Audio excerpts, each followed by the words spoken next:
Soulwind TV presents.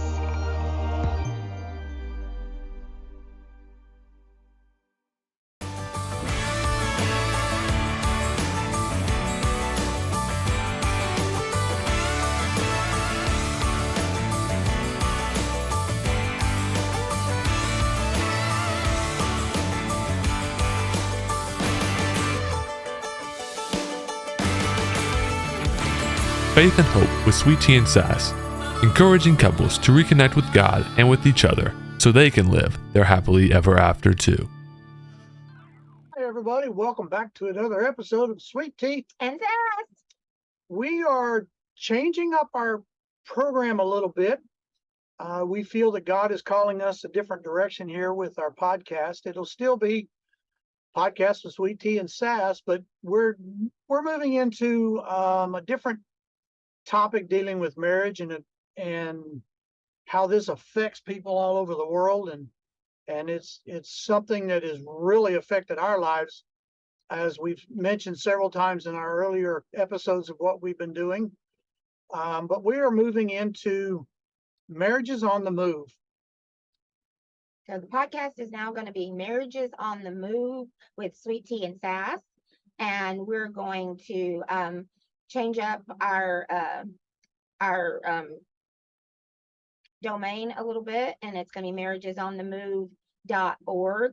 So you can find us at the clamongroup.com or marriagesonthemove.org. Yes, and you can still find us on the YouTube channel, J Clamon, or you can find us on any of the other platforms that are out there, Facebook or Instagram or Twitter or X, whatever it's called now. And but just under our name. So without further ado, the Bible verse for today's talk is coming out of Genesis 12, where the Lord has said to Abraham, "Go from your country, your people, and your father's household to the land I will show you." So that is Genesis 12:1. And because of that verse and the way our marriage has been throughout our time together, we have been on the move, literally been on the move.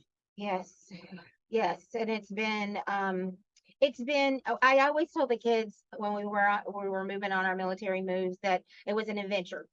It was just to consider it a 2 to 4 year vacation on the Air Force. And we got to see a different part of the country and spend a few years doing that.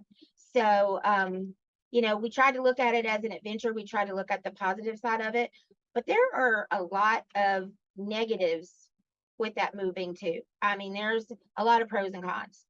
I know some of the things for me with moving and our military moves and everything was reestablishing myself. Every time we moved, I had to reestablish myself as an individual, as in a job, and get the kids reestablished in school and with friends and all those things. So it was constantly turning over a new leaf. And the way people ask me about it a lot of times, and I would tell them I felt like it was an Oreo cookie. The beginning, when you first get somewhere, is hard, and when you leave, it's hard, and the middle is the soft, gooey, fun part, the delicious part.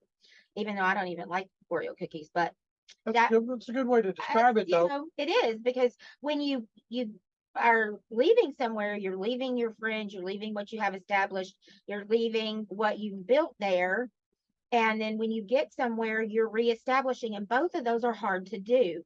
Right. But the middle is where you get into a groove, and you get friends, and you get a church family, and you start moving along. Now, it was different for you, at least while we were moving, because you always had a new job that you were going to. So you had an established identity already. Well, they knew who I was. They knew my rank. They knew my background. But I still had to come in and establish my leadership style and what the new unit expected from me and what I expected from the new unit moving to. So there was some familiarity there, but even then from that point of view, it was still difficult because you have all kinds of personalities when you're moving somewhere new, whether it's as a civilian, as spouses and kids, or as a military member. Are you kidding me? There were different personalities in the house all the time. That's true, and those varied from day to day If for there's sure. more than one person in the house, there's difficulty in personalities. Yes, and moving, changing jobs, even on the civilian side, changing jobs. Before I joined the military, I worked for a tire company, and the tire company I worked for had several different shops within the town that we lived in, Shreveport-Bossier. And within those several different shops, I changed locations 4 times. That we were when we first got married, and before I joined the military, I changed locations, like I said, 4 times. And even then, changing locations, you still have to establish who you are, what you know, and whether or not you can fit in with the supervision that's there. So moving is constant within our world today. Moving was constant back in the biblical time when God told Abraham, it's time for you to move and go someplace new and establish your family and the nation of Israel. And by God's blessings, he established that. And we are all descendants of that. Whether you want to believe it or not, you are a descendant of Abraham. So, and you are all part of that blessing. You were going to say something? What about from a kid's perspective, moving, like when you were a kid and your dad in the military, moving, what were some of the challenges and things that you observed? The biggest thing for me was changing schools. And we didn't do that because we homeschooled. So we just changed where we did the school. But for me, it was changing schools. My dad moved 14 times in his military career, and we win. We win. We moved 17. And in that 14 times that he moved, I was in 16 different schools. Oh. So it's, I guess as a youngster, first, second, third grade, really not hard. You just move in, say, hi, I'm new, and you just learn to adjust with the kids that are there. But junior high and high school, when you're really starting to develop your personality and who you are and what you're trying to figure out who you're going to be when you grow up.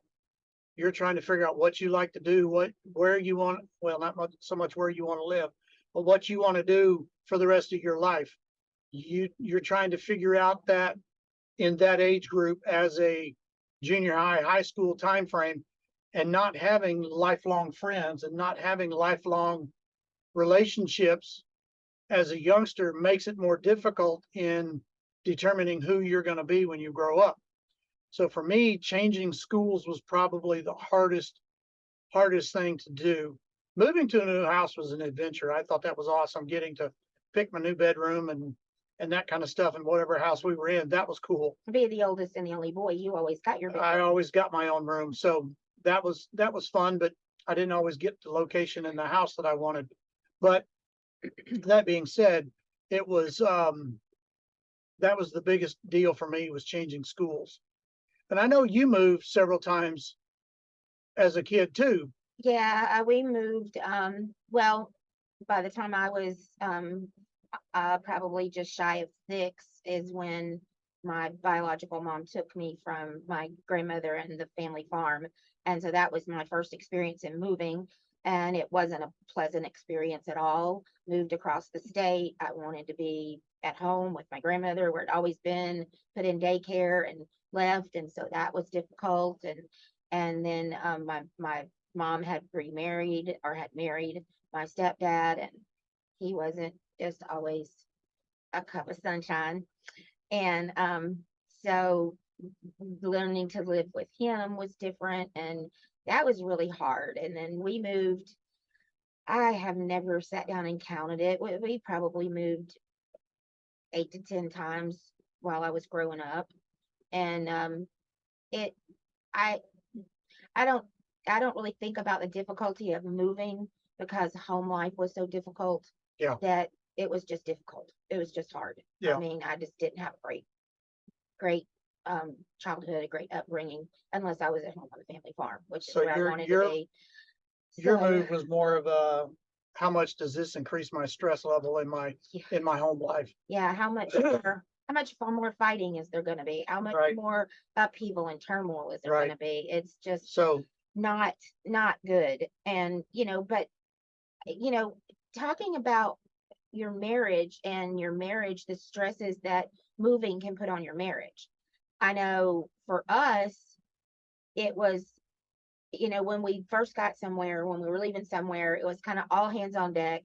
We're right. all pitching in. We're all got to get this packed, got to get it loaded, at least until we got to the point where they were moving us and packing us and loading us. And that's And a then whole different stress level oh there gosh, too. because then you got to watch them like a hawk. They'll steal stuff, break stuff, and pack trash. And I mean, literally a bag of trash in the trash can, they will pack in a box. And then you'll open it how many ever months later you get to your home and so yeah, not fun. But I know the moving for us, it took a toll on our kids. And like you said, especially once they got to those middle school and high school years, Yep. even though they weren't in school, they still had their friends, Yep. their youth groups, they were established, and having to move them from that was really difficult. And the stress on the entire family, and just, I mean, for us too, I'm thinking about, sometimes we rented, sometimes we bought a house, so the stress of having to find a house to rent in a neighborhood, or find a house to buy in a neighborhood, and closing on the house and getting into the house. And at one point we were in a hotel for over a month. At 2 points we lived in a hotel for well over a month, waiting to get into a house. Right. And that was super hard. Yep. And being in that kind of a small confined quarters, and there being 5 of us in, and we had 2 hotel rooms because the Air Force allowed us as a family of 5 to have 2 hotels rooms with an adjoining door, but it was still really difficult. And I think outside of money, moving was probably the most stressful and the most difficult, and probably the most we were adversaries Right. in our marriage, I would say so. because of the stress, the external stress. The external stress and the pressures of, got to make it happen now. We don't have time. Everything has come down to the last minute, and it's got to happen now. Well, for and- me with the Air Force too, Yeah. it was, Hurry up and wait. well, here, you're going to be going here. And then, so you're thinking, okay, you're getting mentally ready. You start thinking about packing, you start getting stuff together. And then they drag around because you can't go until you have orders. And it's just like, just, if it, don't tell me we're going until you're ready to hand me papers and let's go. Right. The waiting, the anxiety of when it's going to happen, where are we moving, how are we going to get reestablished, and for me in particular, moving from Massachusetts to Michigan was probably the hardest move. Well, and Michigan back to Louisiana was hard, but for a different reason. Right. But moving to Michigan, when I had never been to Michigan, I didn't know anything about Michigan, and all I knew was the base was near Detroit, and I knew the bad things that they had said on the news about Detroit and all the things going on in Detroit. And then we land on the south side of Detroit and have to drive through all of the burned out buildings and Yep. the really ruins. It's ruins. That's what it is. Yep. It's and we had to, and I was just like, I cannot bring the kids here. I can't raise kids here. I can't do it. I can't do it. But yet when we did start looking for houses, we, on the north side of town and north of town, and then I started getting it was more rural. The base was actually located closer to Algonac, Michigan, which is about an hour to an hour and 15 minutes north of Detroit. So we weren't actually in Detroit. It's just the initial shock of landing in that part of the state and not realizing the location of where the base was and where the hub of Detroit was at and all that kind of stuff. So that was a culture shock moving in there, is for me as well. Yeah, But it it's and then going from Louisiana to Minnesota was another difficult move because one, we had left Michigan, left our daughters in that Michigan. was the hard. That was Probably the hardest move for both of us they because were 18 and 20, and they did not want to move again, and they stayed, and we They're had still to in leave them Michigan. there. And that was so. I mean, when they say empty nest is hard, when you have to move off and leave your nest and 2 chicks there, and they have to depend on themselves Yeah, to have a place to live, to eat, I mean, and they were good, responsible girls, but that was so hard. yes, And then when we got to Louisiana, we lived in our RV for for a like year, over a year, I think. about a year and a half, I guess, before we Yeah. found. Oh, It's that not was so much before we hard. found a house, but it's before we could afford a house Right, because the housing market took a dump on us right, that was just as we were leaving Michigan. when the housing market Michigan went and down and we couldn't sell so our house in Michigan. all those external Yeah, situations that happen that can drive a marriage apart if you don't focus on God and focus on God's plan and focus on what God has planned for you as a couple and your marriage, that will drive you bonkers if you let it. right. And you have to stay focused on the word. You have to stay focused on God's word. You have to stay focused on each other And get reestablished, and get established in a quickly. church, get established in a small group or a Sunday school, whatever, get established and start making friends and getting yourself into a routine and get plugged in. And I'm gonna be straight up honest with you. It was hard, and we didn't always do that. I mean, we always found a church We and tried to find a church. It was hard in some areas because it was so different from what we were used to and what I grew up with, especially. But it was, it was hard, and I know I was angry a lot, and I probably took a lot of it out on you because I wasn't going to take it out on the kids. Right. And so and I did feel a lot of times like, this is your fault. You chose to do this Air Force thing, although we chose it, but it was for our family, but it was for his career.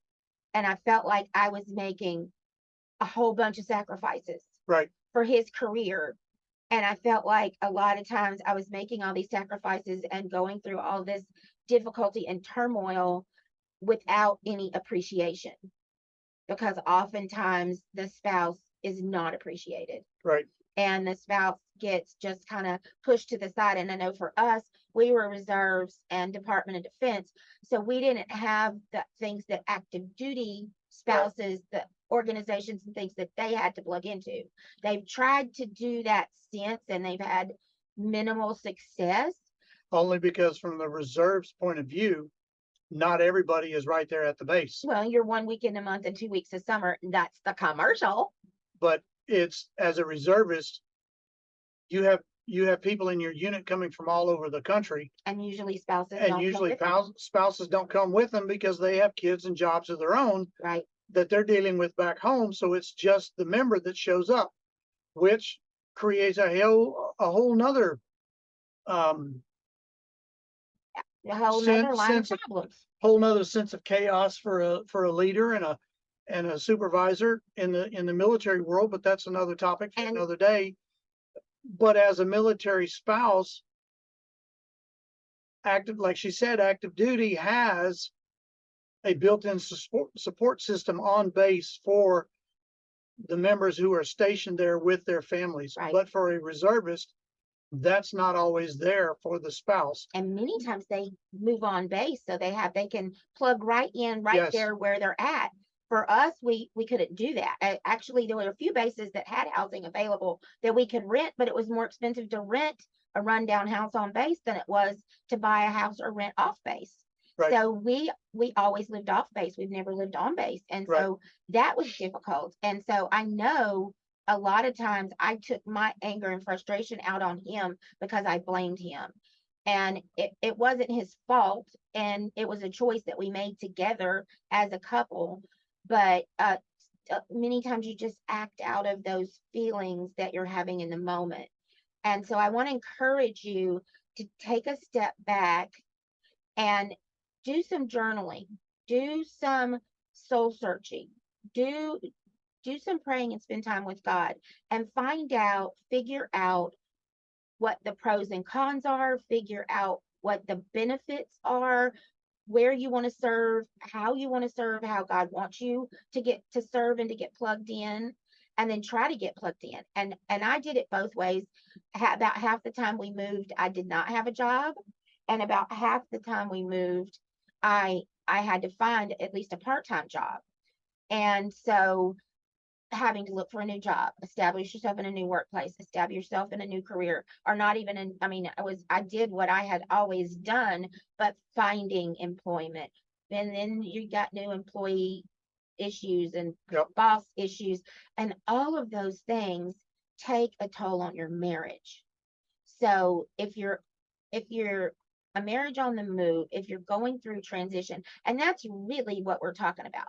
Marriage on the move is a marriage in transition. It's just a marriage that is transitioning into something else. You're moving into something else. You're going, like us a year and a half ago, we moved into an RV, sold everything and put everything in that we had that we wanted to keep in a pod and moved into an RV and moved 2 years this month. Yeah, he retired in December, so we were kind of still there, but then moved, from North Carolina to Texas. Right. And didn't know anybody here in Texas except for our son and daughter-in-law, which had also just moved here and gotten established. And so that was definitely a transition, and living in the RV was a transition. And like I told you yesterday, it's been 2 years and I'm getting kind of frustrated with the black space and being in everybody being in everybody's way. But this is what we've chosen to do. It's what's best for our life at this point in time. Right. But it's still hard, and we have to guard against getting angry with each other and taking it out on each other Even though this is a choice we made together, right. It's still hard. It's hard, and you still have those lies that the enemy is throwing at you and trying to plant in your brain to turn around and attack each other. Right. Because he's always instigating. When it's a decision that you prayerfully made together to do what you're doing, which is best for your marriage at the time. And it can change 6 months, 8 months, 9 months, 2 years, 3 years. Who knows what the Lord's got planned for you in your marriage? You have to stay connected with God and seek him all the time to figure out what he wants you to do and be sure that you are within his will within your marriage. Right, exactly. So just think about that when those feelings and frustrations come up. Think about taking a step back and analyzing. And it's especially good to write, even if you just do a bullet journal and you just write bullet points of what you're feeling, what you're thinking, and then examine those and see what the source of those are, and take it to your spouse and discuss it with them, because it's all about communication. And the lack thereof can create a whole nother world of drama. That's I think the biggest problem is the lack of communication. And I think so that's one of our topics that we're going to have coming up pretty soon is communication. Yes. And the different forms of communication. Yeah. Body language. So anyway, if you're a marriage on the move, a marriage in transition, just have hope that it's going to get better. You're going to adjust. It's hard, and it's hard leaving your home if you're moving away from home for the first time, and your family and all those things. But try to look at the new location as an adventure. There are so many things I learned about our country and about our world and about the people in it that are so valuable to me. So try to, instead of looking at it as a negative, try to look at it as an adventure, as a positive, as I get to do this, because so many people don't. And I think there's just as many, and we could probably do another podcast on this, just as many difficulties for marriages who stay where they're at where they grew up, where they're established, and they don't move away. Yeah. We've often said that we probably did better in our marriage By because, moving. well, both of our parents moved away from Right. where we were. Right. Yours moved just a few days after we got married, and then mine moved a couple of years later Right. to another part of the country. And I think that really benefited us. So Yeah. this move may be God's growing your marriage. And when you think about growth, growth is hard, growth is difficult, growth hurts, but it's beneficial once you get through the transition of it. So just think about that as you're going forward and your marriage is in transition or your marriage is on the move. So with that being said, we want to close out this episode of Marriages on the Move with yours truly, Sweet Tea. And Sass. And we will see you guys next time on the next episode. Love y'all. Bye.